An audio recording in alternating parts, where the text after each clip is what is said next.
Hi friends, आज की इस वीडियो में हम बात करने वाले हैं मोस्ट कॉमनली यूज्ड इनकोटर्म्स के बारे में।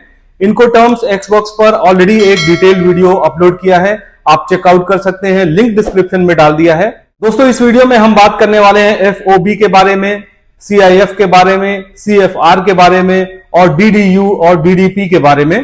दोस्तों, इंटरनेशनल ट्रेड में इनकोटर्म्स सेलर या बायर की रिस्पॉन्सिबिलिटीज को डिफाइन करता है। अगर आप इंटरनेशनल बिजनेस में हैं या फिर आप शिपिंग लॉजिस्टिक्स में जॉब कर रहे हैं या करना चाहते हैं तो आपको इनकोटर्म्स के बारे में जानना बहुत जरूरी होता है।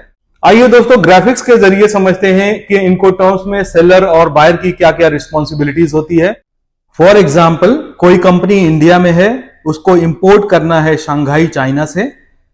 अब समझते हैं अलग अलग इनकोटर्म्स में सेलर और बायर की क्या क्या रिस्पॉन्सिबिलिटीज होती है। एक्सवर्क्स पर पहले ही एक डिटेल वीडियो अपलोड किया है, आप चेक कर सकते हैं। फ्री ऑन बोर्ड एफओबी, इस टर्म में सेलर या एक्सपोर्टर की क्या क्या रिस्पॉन्सिबिलिटीज होती है, जैसे शिपमेंट को पैक करना, शिपमेंट को पैलेटाइज करना, शिपमेंट को कंटेनर में लोड करना, कंटेनर को वेयरहाउस से ट्रकिंग के थ्रू सी पोर्ट पर भेजना, एक्सपोर्ट कस्टम क्लियरेंस कराना, एक्सपोर्ट टर्मिनल चार्जेस पे करना। एक्सपोर्ट टर्मिनल चार्जेस पे करने के बाद कंटेनर को शिप में लोड कर दिया जाता है।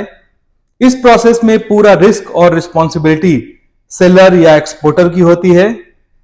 कंटेनर शिप में लोड होने के बाद शिपर की रिस्पॉन्सिबिलिटी खत्म होकर बायर को ट्रांसफर हो जाती है। बायर या इंपोर्टर की क्या क्या रिस्पॉन्सिबिलिटीज होती है एफओबी टर्म्स में?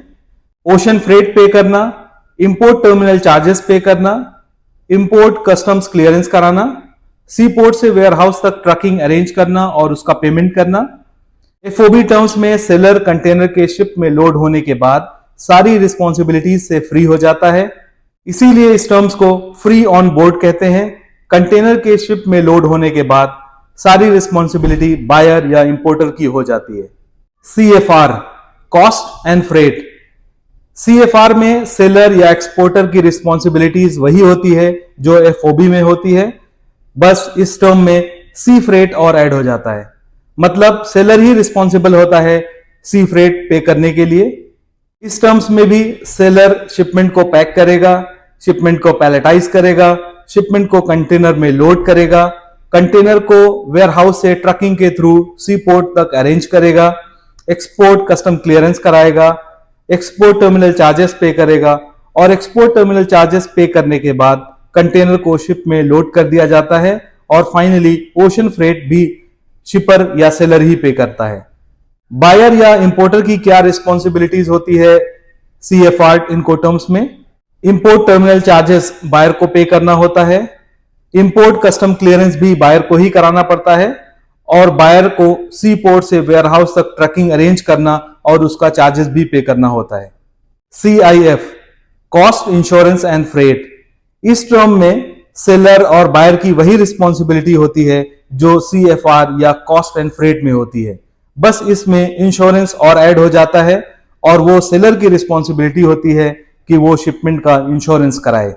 DDU, delivered duty unpaid. इस टर्म में सेलर की पूरी रिस्पॉन्सिबिलिटी होती है कि वो शिपमेंट को बायर के वेयरहाउस तक डिलीवर कराए और इस प्रोसेस में पूरा रिस्क सेलर का होता है और जो भी चार्जेस आता है वो भी सेलर को ही पे करना होता है। बायर को बस इंपोर्ट कस्टम ड्यूटी ही पे करना होता है। DDP, delivered duty paid. इस टर्म में सेलर की पूरी रिस्पॉन्सिबिलिटी होती है शिपमेंट को बायर के वेयरहाउस तक डिलीवरी कराने में। बायर को कुछ भी पे नहीं करना होता है। डीडीयू में कस्टम ड्यूटी बायर को पे करना होता है, पर डीडीपी में कस्टम्स ड्यूटी भी सेलर को ही पे करना होता है। दोस्तों, ये थे कुछ इंपॉर्टेंट और मोस्ट कॉमनली यूज्ड इनकोटर्म्स जो इंटरनेशनल ट्रेड में यूज होते हैं। अगर आपके कोई क्वेश्चंस हैं इनकोटर्म्स से रिलेटेड, आप मुझे कमेंट कर सकते हैं। वीडियो देखने के लिए बहुत बहुत शुक्रिया दोस्तों, थैंक यू।